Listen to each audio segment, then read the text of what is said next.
Very good evening to all. This is doctor Manoj Bandwar. और friend, आज हम एक ब्रेथ होल्डिंग स्पेल का केस देखेंगे। ये बच्ची 2.5 साल की बच्ची है और इसको ब्रेथ होल्डिंग स्पेल का प्रॉब्लम है। अब ब्रेथ होल्डिंग स्पेल क्या होता है, इसके कई कारण हैं, पर मैं मोटे मोटे 3 कारण आपको बता दूं कि ये जेनेटिकली भी होता है, और अगर फैमिली में हिस्ट्री है, मदर्स को है तो, या ब्लड रिलेशन में किसी को प्रॉब्लम है तो ये जेनेटिक भी होता है। सेकेंड, ये आयरन डेफिशिएंसी की वजह से भी ये प्रॉब्लम क्रिएट होता है। और तीसरा, ये बच्चे के जिद की वजह से भी होता है। बच्चा एक्सेसिव जिद जब करता है तब इसको प्रॉब्लम आता है। इसमें होता क्या है एक्चुअली, इसमें बच्चे को अगर किसी प्रकार से कोई गुस्सा दिलाया गया या उसे किसी चीज़ के लिए मना किया गया तो वो एक जोर से ऐसा गुस्सा करके ऐसे सांस रोक लेते हैं। That is breath holding spell. और ये कम एज से शुरू होंगे तो धीरे धीरे धीरे धीरे इनकी इंटेंसिटी काफ़ी तेज़ होती जाती हैं, काफ़ी बढ़ती जाती हैं। और अकॉर्डिंग टू पीडियाट्रिक्स जो होते हैं वो इसको ठीक होने का टाइम बताते हैं, कम से कम 6 to 8 years। बट जो केस मैं आपको बताने जा रहा हूँ उस केस के अंदर हमने पेशेंट को 1 mg का एक डोज दिया और विद इन अ मिनट उसके ब्रेथ होल्डिंग स्पेल चले गए। उस मेडिसिन के एक डोज के बाद से उसको स्पेल ही नहीं आए हैं। आई थिंक मुझे उस बच्चे को अब देखते देखते ये 2 साल पुराना केस है मेरा, तो उसके बाद से उसको कोई स्पेल नहीं आए हैं और बच्चा पूरी तरह से ठीक है, कोई प्रॉब्लम नहीं है। एट द टाइम से ही मैंने उस बच्चे को जो जिस चीज़ से उसको स्पेल आते थे वो करवा के दिखाया, बट कोई स्पेल नहीं आए। तो इस केस में ये मेरी एलोपैथिक पेशेंट थी बच्ची। तो इस बच्ची को मेरे पास लेकर आए, मदर फादर दोनों लेकर आए, और कफ कोड का वो ट्रीटमेंट चल रहा था। तो मुझे इन्होंने इंजेक्शन दिया कि सर ये इंजेक्शन लगाना है इसको, तो मैं ठीक है लगा देते हैं। तो उस बच्ची को जैसे ही उसके फादर बाहर गए कि सर आप लगाइए, मैं तो मिटाता हूँ, तो मैंने जिससे उसको इंजेक्ट किया तो उसने अपना सांस एकदम रोक लिया इंजेक्शन लगने के बाद में। मतलब वो इंजेक्शन लगने के पहले भी बहुत रेसिस्ट कर रही थी कि मुझे नहीं करना नहीं करना नहीं करना, और जैसे उसको इंजेक्शन लगा उसने अपना ब्रेथ होल्ड कर लिया। तो मैंने देखा कि इसने सांस रोक लिया, एकदम एकदम मुंह खुला खुला रह गया इसका। तो मदर को उसका कुछ फ़र्क नहीं पड़ा, पर फादर दौड़ कर आए और फटाफट उसके माउथ टू माउथ ब्रीथ किया और उसको होश में लाए, तो वो आ गई। तो मैंने पूछा कब से है, तो उन्होंने बताया कि 6 महीने की वो जिद्दी बने करती थी, कोई चीज़ लेते थे तो ज़मीन पे गिर जाती थी, और उसके बाद धीरे धीरे ये चीज़ें बेहोश ही होने में बदलने लग गई कि इतनी इंटेंसिटी इसकी बढ़ने लग गई। तो डॉक्टर कहते हैं कि ये सांस चिपका लेती है और इसका प्रॉब्लम 6 से 8 साल तक ऐसे ही चलेगा। बट सर ये महीने में 4-4 5-5 बार मतलब एडमिट करनी पड़ जाती है हमको, ये कंडीशन इसका बनता है। सर हम परेशान हो गए सर। तो मैंने कहा 3 दिन बाद आप आइए, फिर अब इसको देखते हैं।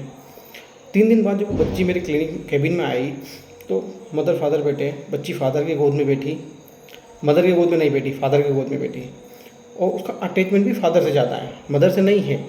मतलब वो बेहोश भी जब होती जब पापा घर पे नहीं होते, इतना अटैचमेंट उसका फादर से।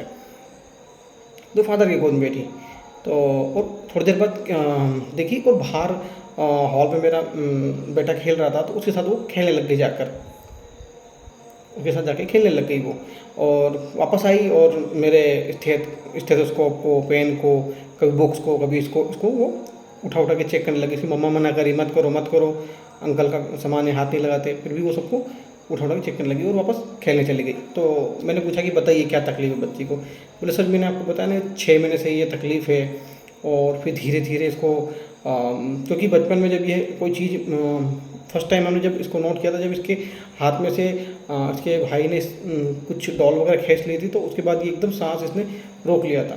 तो पास के हॉस्पिटल में भागे थे, तो पास के हॉस्पिटल भागे हम, और वहाँ उन्होंने जैसे जैसे उसको होश में लेकर आया, और फिर हमने इसके सारे चेकअप वगैरह सब करवाए, तब दिखाए तो डॉक्टर ने इसको सांस चिपकने की बीमारी बताई उनकी लैंग्वेज में, कि ये ऐसी बीमारी जिसको हम ब्रेथ होल्डिंग स्पेल कहते हैं। तो मैंने कहा कि ये कब ज़्यादा कब होता है बच्चे को?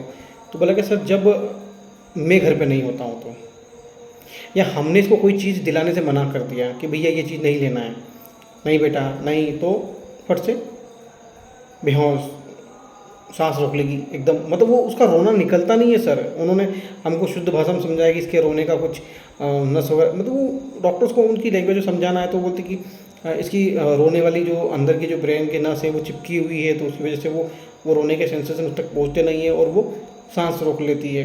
ऐसा उनको समझाया गया, तो वो मुझे बता रहे थे, तो बोले कि सर इसको रोने का सेंस नहीं आता, ये रोने की बजाय बेहोश हो जाती है। ये उन्होंने मुझे बताया कि भई वो रोती ही नहीं है, रोने का थोड़ा ही उसकी आवाज़ निकलती है और वो बेहोश हो जाती है। या उससे उसको थोड़ा डाँट दिया, नहीं ये नहीं करना, बस वो थोड़ी देर में इस प्रकार से अपनी सांस को रोक लेती है। या कुछ छीन लिया, कुछ खींच लिया बच्चे ने कुछ, या इसको थोड़ा सा रूड लैंग्वेज में बात कर लिया तो भी ये सांस रोक लेती है। या इसके साथ कोई ज़बरदस्ती कर ली तब भी ये ऐसे रोक लेगी, जैसे उस दिन इंजेक्शन लगाया ज़बरदस्ती तो हो गई। तो ये इस प्रकार से इसके साथ इसको सांस रोकने का प्रॉब्लम आ रहा है। तो मैंने कहा कि जब आप घर पे नहीं होते तो इसको ये तकलीफ़ ज़्यादा होती है। बोले हाँ सर, दिन भर मुझसे चिपकी रहती है, मेरे पास ही रहती है। तो मैंने कहा कि मम्मा की गोद में दो 1-2 मिनट के लिए। तो जैसे ही मदर की गोद में उसको दिया तो वो मुश्किल से जैसे ही गई वो परेशान होने लग गई और मम्मा को यूँ ऐसे वैसे करके पापा की गोद में आ गई, नहीं मुझे पापा जाना, और पापा की गोद में आ गई। तो मैंने कहा कि ऐसा क्यों कि मम्मा के पास नहीं जा रही और आपके पास बैठी है? घर पे जाती मम्मा के पास? बोले नहीं जाती मम्मा के पास घर पे भी। तो मैंने कहा कि कोई तकलीफ़ है क्या इसको घर में किसी से? तो वो कुछ नहीं बोले। तो मैंने कहा कि उनकी वाइफ़ को बाहर बिठाया, मैंने कहा बाहर बैठिए, मुझे कुछ बात करना है। तो मैंने कहा कि बताइए कुछ प्रॉब्लम है तो बच्ची के साथ? तो बोले कि सर हुआ क्या कि मुझे 4 बच्चे टोटली और 3 फीमेल 1 मेल चाइल्ड है। और बचपन से थोड़ा-सा ये घर का माहौल थोड़ा-सा बच्ची 3-3 4-4 बच्चे हैं तो वो भी फ्रस्ट्रेट होती है, परेशान होती है। तो वो कई बार इसको उस प्रकार से ट्रीट नहीं करती होगी, या मतलब वो इसको ठीक से इसका ध्यान नहीं रखती है। इससे कुछ गलती हो तो उसको डाँटती है। बचपन से ही थोड़ी-सी ज़िद्दी निकली है तो इस पे थोड़ा-सा ज़्यादा ही इसको डाँटना फटकारना रहा है, इसको इस पे ध्यान नहीं दिया गया अगर ज़िद बनने की वजह से। तो वो एक बहुत रीज़न मुझे लगता है कि भई वो इसको हर चीज़ में अवॉइड करती है। लड़कियों को दे देगी, इसको नहीं देगी, क्योंकि लास्ट मेरा बच्चा हुआ है तो उसको दे देगी, उसको नहीं देगी। तो उस प्रकार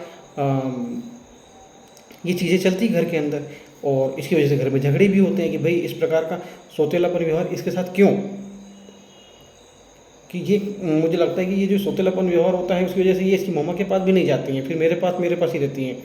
और मम्मी इसको डाँटती हैं तो ये मम्मा के पास जाती नहीं है, मैं इसको नहीं डाँटता, मैं इसको प्यार से रखता हूँ। तो ये एक रीज़न है कि, और सबसे बड़ी चीज़ कि जब से ये इसको ये साँस रोकने का प्रॉब्लम शुरू हुआ तब से ही मैं इसका बहुत, कहते हैं ना, फूल की तरह इसकी केयर कर रहा हूँ। और जब भी इसको तकलीफ़ होता है तो मैं ही मुँह से मुँह साँस देकर इसको होश में लाता हूँ। मेरी वाइफ़ तो क्लियर कहती है कि मुझे ये गंदा काम पसंद नहीं है, मैं नहीं करूँगी, बस आप करिए, मैं नहीं करूँगी ये काम। और बिल्कुल भी इसके प्रति उसका कोई अटैचमेंट नहीं। और बच्ची को भी माँ बिल्कुल पसंद नहीं है, मम्मी के पास जाना ही नहीं है। तो मैंने कहा कि आप जब भी घर से बाहर निकलते हैं इसको ये प्रॉब्लम शुरू हो जाता है। अरे कि सर मुझे इससे छुपते निकलना पड़ता है, और जिस दिन घर नहीं होता उस दिन तो 5-5 6-6 बार ये प्रॉब्लम होता है इसको। मैं जिस दिन घर हुआ 1 या 2 बार, वो भी जब बच्चे लड़ झगड़ लेते हैं, इस पर चिल्ला देते हैं तो ये प्रॉब्लम आता है। तो मैंने कहा कि अगर अभी आप इसको छोड़ेंगे तो ये बेहोश हो जाएगी। तो एक बार मैंने उनके साथ ये डेमो करके देखा कि भाई एक बार आप इसको छोड़ के जाइए, मदर की गोद में रख के जाइए, तो वो बाकायदा बेहोश हो गई, मेरे सामने बेहोश हुई। तो मैंने ठीक है रखिए, तो हम जैसे तैसे इसको वापस से होश में लाकर मैंने बच्ची को 1M का एक डोज दिया, और फिर से कहा कि अब इसको छोड़ के जाइए आप। मतलब वो मम्मी की गोद में जाते से ही वो पापा पे ऐसे, वो मम्मी की गोद में बिल्कुल कंफर्ट फील नहीं करती, वो बिल्कुल, मतलब उसको ऐसा लगता है कि कहाँ बिठा दिया। तो मैंने कहा कि अब जाइए आप। बोले सर नहीं यार वो फिर बेहोश हो जाएगी, आप क्या? मैं क्या, अब जाइए, मुझे ये चीज़ देखना है कि मेडिसिन का एक्शन कैसा आया। हमने जैसे ही 1M का एक डोज दिया, फादर उसके बाइक लेकर गए और वो रोई, और उसके फादर का बिल्कुल दिल धड़कने लगता है कि भाई बच्चे को कुछ हो ना जाए। तो फादर बार बार पलट के देख रहे थे, सर बेहोश हुई, मुझे फ़ोन लगा लगा पूछे, सर बेहोश हुई क्या? मैंने नहीं हुई, आप जाइए। और बाहर गए, बच्ची खुल कर रोने लगी, मतलब इतना खुल के वो शायद कभी रोई ही नहीं थी मतलब। तो वो उसके फादर मार्केट वगैरह घूमने गए, वो बोला कि सर अब बेहोश हुई क्या? क्योंकि नहीं हुई, आप अभी बताइए। वो खुल के रोई जा रही बच्ची बिल्कुल बिंदास होकर, और थोड़ी देर बाद चुप होकर मेरे ही क्लिनिक पर खेलने लगी, क्योंकि मेरे बच्चे हैं तो उनके खिलौने बाहर पड़े तो वो खेलने लगी। तो फादर वापस घूम के आए, उनको बहुत आश्चर्य हुआ कि यार ये क्या, मतलब जादू हो गया सर, कि ये तो लाइफ में मेरे 2.5 साल की हिस्ट्री में पहली बार ऐसा हुआ कि ये बच्ची मेरे जाने पर बेहोश नहीं हुई, खुलकर रोई और खेलने लग गई। तो आज हम ये जो केस दे रहे हैं, ये ब्रेथ होल्डिंग स्पेल की स्पेसिफिक ही मान लीजिए आप, क्योंकि इसके जो रूब्रिक है वो बस इसी के लिए बने हुए हैं। तो चलिए हम इस केस के एनालिसिस वाले पार्ट पे आते हैं, है ना। और उसके बाद मैंने इसका 1 साल के बाद फॉलोअप लिया है, और फॉलोअप लेने के बाद में बच्ची एक मतलब तीसरे चौथे दिन से बच्ची ने सबसे बातें करना शुरू कर दी, जो वो बिल्कुल सहमी सहमी सी रहती थी, पापा पापा करती थी। उसके नाना नानी दादा दादी फैमिली के सबसे फ़ोन पे बात करती है, बिल्कुल टोटली चेंज हो गई बच्ची। फॉलोअप में वो बच्ची मदर के गोद में बैठी और पूरा फॉलोअप दिया। मदर से कोई प्रॉब्लम नहीं है बच्ची को, किसी से कोई प्रॉब्लम नहीं। That is the magic of homeopathy, that is the power of homeopathy. तो let's see the part of analysis. अब ये देखिए, इसको इस बच्चे को एलिमेंट क्या थे इस केस के अंदर। इस बच्चे को एलिमेंट थे कि इस बच्चे को रिजेक्ट किया जाता था घर के अंदर। बच्चे को खिलाई चीज़ें दी जाती थी, इसको नहीं दी जाती थी। बच्चे को सिलेक्ट करते थे, इसको नेग्लेक्ट करते थे। ये था एलिमेंट फ्रॉम बीइंग रिजेक्टेड। जैसे जैसे उसको रिजेक्ट करना शुरू किया, उसकी प्रॉब्लम शुरू होने लग गई। और नेग्लेक्ट हो रही है बच्ची, माँ ध्यान नहीं दे रही है, उसकी केयर नहीं कर रही है, उसके साथ बिहेव अच्छा नहीं कर रही है। एलिमेंट फ्रॉम बीइंग नेग्लेक्टेड, है ना। और ये एलिमेंट फ्रॉम रूडनेस, ये जो उसको रूडनेस हो रही है, ऊंची ऊंची आवाज़ में बोलना, चिल्लाना। मतलब बच्चे बोलते ना, मामा प्यार से बोलो ना, आप तो जोर से क्यों बोलते हो। और घर में झगड़े हो रहे हैं, एलिमेंट फ्रॉम कॉर्लिंग एग्रावेट। तो ये रूडनेस, ये नेग्लेक्टेड, ये रिजेक्शन, ये सब चीज़ें उसमें मदर के प्रति एवर्जन पैदा कर रही है। तो रूब्रिक है हमारे पास, family aversion to mother, mother के प्रति उसका एवर्जन होने लग गया है। और उसकी वजह से अटैचमेंट किसकी तरफ बढ़ रहा है? फादर की तरफ। जब बच्ची फर्स्ट टाइम क्लिनिक पे आई तो सभी चीज़ों को छूने लगी, पकड़ने लगी, ये वो। तो ये क्या है? Touch, impel to touch in everything in children. और बाहर जाकर खेलने लग जाना, बिल्कुल मतलब प्ले डिज़ायर टू प्लेफुल, खेल रही मज़े में बाहर बच्चे के साथ में, ऐसे वैसे। तो ये अब बच्ची जब शुरू में उसको जब कोई चीज़ें वो बोलती थी और मानते नहीं थे तो वो गुस्सा करती थी। तो रूब्रिक उसके हिसाब से चीज़ें नहीं चलती थी, होती थी। Anger, if things do not go after one's will, उसकी इच्छा के अनुसार काम नहीं होता था तो वो क्या करती थी? टेंट्रम करती थी, ज़मीन पे गिर जाती थी, पटक दी। शुरू में उसने टेंट्रम करना शुरू किया और बाद में जाके उसने ब्रेथ होल्डिंग शुरू की। तो रूब्रिक है हमारे पास, anger, temper tantrum from slightest opposition. Slightest opposition, थोड़ा सा भी मना किया आपने बच्ची को तो ये गुस्सा खा के टेंट्रम करती थी।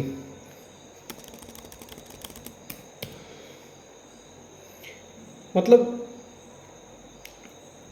थोड़ा सा भी एडमोनिशन भी इस बच्चों को बर्दाश्त नहीं हो रहा है। एलिमेंट फ्रॉम एडमोनिशन एग्रावेशन, उसको समझाते हैं बेटा ऐसा मत कर, नहीं ऐसा नहीं करना बेटा, तो भी ये परेशानी में आ जाती बच्ची। और इसके चलते ये क्या करती थी बच्ची? सांस रोक लेती थी। अगर आपने इसको थोड़ा सा भी मतलब गुस्सा दिलाया, थोड़ा सा भी इससे कोई चीज़ें छीन ली तो एक और यहाँ आपने इसको मना कर दिया, नहीं ये नहीं दिलाएंगे पर ये नहीं करेंगे, तो ये सांस रोक लेती थी। Anger, temper tantrum can not get their breath, throw themselves on floor. Market, घर, क्लिनिक, कुछ भी हो, अगर आपने इसकी इच्छा के खिलाफ काम करा और इसे गुस्सा आ गया तो ये टेम्पर टेंट्रम करेगी और अपनी सांस रोक लेगी और ज़मीन पर गिर जाएगी। एंगर बहुत स्पेसिफिक रूब्रिक है ब्रेथ होल्डिंग स्पेल के केसेस के लिए। आपको सभी ब्रेथ होल्डिंग स्पेल के केसेस में ये कंडीशन मिलेगा, नेग्लेक्टेड, रूडनेस, रिजेक्टेड, है ना, इस टाइप की फीलिंग मिलेगी। कहीं पे मदर से एवर्जन होगा, कहीं फादर से एवर्जन होगा, कोई ना कोई फैमिली के मेंबर से उसको एवर्जन होगा। तो ये रूब्रिक, दो रूब्रिक जो मैंने अभी बताया, anger temper tantrum from slighted opposition, 5 remedies, anger temper tantrum can not get their breath, throw themself on the floor, और अपने आपको ज़मीन पे पटक देना और सांस रोक लेना।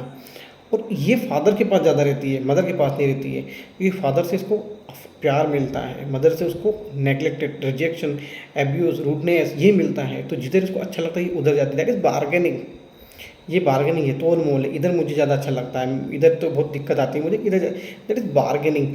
और ये जो जिस इसकी जिद पूरी करने के लिए जो जिस प्रकार की इसने ये टेंट्रम चालू किया था, और ये जो अब जाके ये सांस रोकने वाला प्रॉब्लम शुरू, ये मैनिपुलेशन है बच्चे का, मैनिपुलेटिव चाइल्ड है। ये अपनी जिद मनवाने के लिए बेहोश होती है, पहले टेंट्रम करती है, और फिर बाद में जब ये दिक्कतें बढ़ती हैं तो ये इसके कंट्रोल से बाहर चली जाती है। फैनिंग सिक शुरू में बहुत यूजुअली होती है, धीरे धीरे वो एकदम मॉर्बिड हो जाती है, फिर वो उनके कंट्रोल में भी नहीं होती है। तो ये चीज़, और अब bed desire remain in bed, ये फादर इसके बेड हैं, फादर इसके लिए अच्छा सोचते हैं, अच्छा प्यार करते हैं, गोद में लेते हैं, इसकी केयर करते हैं। तो ये मदर फादर में बार्गेनिंग कर रही है फादर के साथ में, फादर की गोद में बैठी रहती है, bed desire remain in bed, और अपनी प्रॉब्लम को, अपनी इच्छाओं को पूरा करने के लिए मैनिपुलेट कर रही हैं फैमिली को। और नेक्स्ट एक रूब्रिक है जिसमें पूरा ही केस इसमें आपको मिल जाएगा। Element from contradiction, can not get their breath when in the least oppose, throw themselves angrily on floor. इस केस का सेंटर रूब्रिक, बिल्कुल कोर रूब्रिक, कि भैया अगर आपने इसका कॉन्ट्राडिक्ट किया तो ये अपने आप गुस्से में आ करके सांस रोक के ज़मीन पे पड़ जाएगी। सिंगल मेडिसिन है यहाँ पर भी। और इन सभी जो रूब्रिक मैंने अभी तक बताए हैं आपके साथ में, एलिमेंट फ्रॉम एब्यूज्ड है, एब्यूज भी बचपन से ही है, उसको कम ऐसे ही ये सब दिक्कतें चालू हुई। तो ailment from abused aggravate in childhood, बचपन से ही उसके प्रॉब्लम शुरू हो गया है। और ये पापा के, और इसकी वजह से घर में झगड़े होते हैं, ये झगड़े फेस करती है। एलिमेंट फ्रॉम क्वारलिंग एग्रेवेट, है ना। और इसको घर का माहौल, मम्मा का माहौल जो अच्छा नहीं लगता, तो ये इसको डर लगता है कि मुझे वो एक रेटो में फीलिंग थी, फियर ऑफ ऑर्डियल है, फियर ऑफ रिजेक्शन है ना। और एक सबसे मुझे इस केस में सबसे इंटरेस्टिंग ये रूब्रिक लगा कि वो बच्चा फादर की गोद में बैठा हुआ है, मदर की गोद में नहीं बैठा हुआ है। और मदर की गोद में जैसे ही हम देते हैं तो वो बच्चा ऐसे बिल्कुल बेचैन होने लग जाता है, और वापस पापा की गोद में। तो ये चीज़ मुझे बहुत अच्छी लगी कि देखा कि ये ऐसा क्यों, तो ये इस क्यों के पीछे ये पूरा रीज़न है, ये पूरा केस है कि मदर नेगलेक्ट कर रही है, इसलिए वो मदर की गोद में नहीं है, मदर एब्यूज़ कर रही है, मदर रूड बिहेव कर रही है। तो रूब्रिक है हमारे पास रेस्टलेसनेस, नर्वसनेस इन मदर्स लैप। इस रूब्रिक में सिंगल थूजा है, और सिंगल थूजा होने का रीज़न ये पूरा केस है। ये पूरा केस थूजा का इसलिए है क्योंकि अब देखिए, डॉक्टर्स ने तो कह दिया था कि ये बच्ची बहुत गुड्डे जैसी है, बहुत ध्यान रखना पड़ेगा आपको, 8 साल तक ये ठीक नहीं होगी, इसको गुस्सा नहीं दिलाना है, इसको प्यार से रखना है, इसको ज़रा भी इसका आप अपोज मत करो वरना ये तकलीफ बनी रहेगी, इसको बिल्कुल मतलब प्यार ही दो, मतलब गुस्सा इसके आसपास मत करो, झगड़े मत करो उसके सामने। बट ये पॉसिबल नहीं है। तो इस पूरे केस को अगर आप ओवरऑल देखेंगे तो बच्चे में डेलिकेट है, बिल्कुल रूई का कुंबा है, कांची गुड़िया है, ये थूजा है। और थूजा अपनी डेलिकेसी इस केस के अंदर कितनी नज़र आ रही है, कितनी नाजुक है बच्ची, बिल्कुल सॉफ्ट, थोड़ा सा गुस्सा बेहोश, थोड़ा सा गुस्सा सांस रोक ली, थोड़ा सा गुस्सा परेशानी शुरू, इसको रोकने थोड़ा भी बर्दाश्त नहीं हो रहा है। तो ये जनरली बोलते हैं हमारे थूजा के पेशेंट कि भाई सर मुझे थोड़ा सा कुछ खाते तो गैस बन जाती है, थोड़ी आधी टेबलेट लेते तो मेरा पेट जलने लग जाता है। उनको थोड़ी सी चीज़ें तकलीफ देने लग जाती हैं, कुछ भी खाते तो डाइजेस्ट नहीं होता। सर मेरे बहुत नाजुक हूँ, तो ये बच्ची बहुत नाजुक थी, ये बैकग्राउंड फीलिंग पूरी इसकी डेलिकेट चल रही है। That is delicacy of thuja. तो ये केस था थूजा का। और थूजा के 1 के डोज के बाद से ही ये बच्ची आज तकरीबन 2 साल के आसपास आने ऊपर हो गए हैं, पर उस बच्चे को एक भी को कभी हार्डली एक आध कभी बीच में आया हो, पर कभी कोई दिक्कत नहीं है और बच्चा कंप्लीट क्योर है। जो एमडी पीडियाट्रिक्स डीएम जो कहते थे कि 8 साल तक बच्चा ठीक नहीं होगा, हमारी होम्योपैथी से विद इन अ मिनट उसके ब्रेथ होल्डिंग स्पेल चले गए। ये एक बहुत इंटरेस्टिंग केस है कि विद इन अ मिनट जब जैसे ही मेडिसिन दिया उसके बाद से ही ब्रेथ होल्डिंग स्पेल नहीं आया उसको। तो ये है हमारी होम्योपैथी की पावर, ये है हमारे होम्योपैथी का जादू। तो this is the simple and sweet case of thuja. आप कोशिश कीजिए जहाँ ब्रेथ होल्डिंग स्पेल के केसेस हो वहाँ पर जो मैंने इसके जो रूब्रिक बताए हैं कंट्राडिक्शन वाले, उसको ट्राई कीजिए। बहुत इंटरेस्टिंग रूब्रिक हैं ये सारे। और स्पेशली ये कि anger temper tantrum throw themself on the floor and can not get their breath, वो सांस रोक लेंगे। सिंगल थूजा, तीनों चारों रूब्रिक में सिंगल थूजा है। और ऑब्स्टिनेट इन चिल्ड्रन, जिद्दी बच्चे, जिद पने से इनकी समस्या शुरू हुई है ना, तो दैट इज थूजा। तो आशा करता हूँ ये केस आपको बहुत अच्छा लगा होगा। और आप कमेंट कीजिए और लाइक कीजिए, सब्सक्राइब कीजिए और इस केस को आप अपने जो होम्योपैथ फ्रेंड उनके साथ शेयर कीजिए, ताकि वो ब्रेथ होल्डिंग स्पेल के केस को बिल्कुल डंके की चोट पर ठीक कर पाए। और मैं बिल्कुल ये वीडियो जहाँ तक पहुँचे, आप जो भी इस केस से कभी ब्रेथ होल्डिंग स्पेल का केस ठीक करें, मुझे कमेंट में आके लिखिए कि सर मैंने ये केस देखा।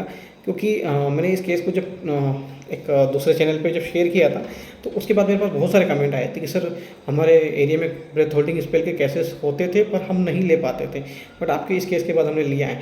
तो ये केस आपको डेफिनेटली बहुत हेल्प करेगा। और जहाँ ब्रेथ होल्डिंग स्पेल के केसेस आएंगे, आपके दिमाग में ये रूब्रिक सबसे पहले आएगा। और ब्रेथ होल्डिंग स्पेल के रीज़न ही यही होते हैं कि आप उनका विरोध मत करो। आप उनको जरा से भी कंट्राडिक्ट करेंगे, वो अपनी सांस रोक लेंगे। दैट इज थूजा, है ना। तो इस वीडियो को आप बहुत शेयर कीजिए, ताकि जो बच्चे 8-8 साल का बहुत टॉर्चर झेलते हैं एलोपैथिक का, वो इससे बच पाएँ।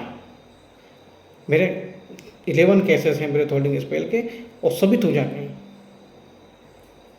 एक भी केस ऐसा नहीं है जो रिपीट आया हो, सारे के सारे केस क्योर हैं। तो आप प्लीज़ प्लीज़ प्लीज़ इस केस को बिल्कुल अपने सभी होम्योपैथ के साथ शेयर करें, ताकि वो इतनी बहुत दुखदायी समस्या होती है पेरेंट्स के लिए, ताकि ये एक अच्छे होम्योपैथ तक जाए और वो इसका यूज़ करें और बच्चों की ज़िंदगी बचाएं।